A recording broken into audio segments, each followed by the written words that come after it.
ডাইন হাত, সেখানে 5টা সেলাই লেগেছে, আর বুকের 2টা হাড় নড়ে গিয়েছে।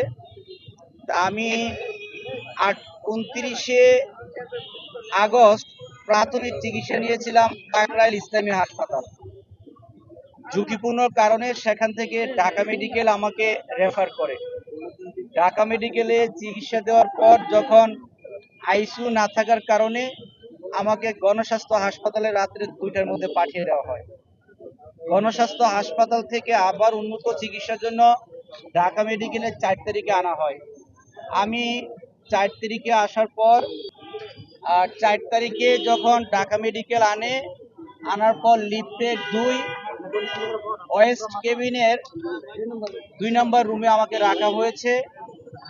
ডাক্তার বলেছে আমাকে পুরোপুরি সুস্থ হয়ে উঠতে প্রায় 1.5 থেকে 2 মাস লাগবে। এখনো কিডনির অবস্থা আমার ভালো না, বুকের 2টা হাড় সমস্যা, মাথায় আমাকে ব্যাপক মারধর করেছে, কথা ঠিক মতন বলতে পারি না।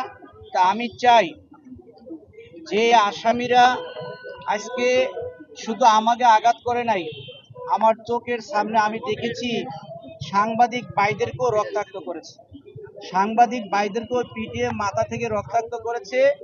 3-4 জন সাংবাদিক ভাই আমার সাথেও চিকিৎসা নিয়েছে কাকরাইল হাসপাতালে।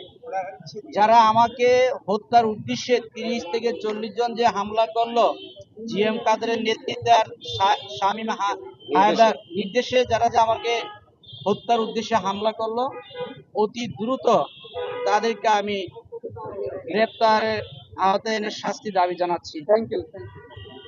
ধন্যবাদ।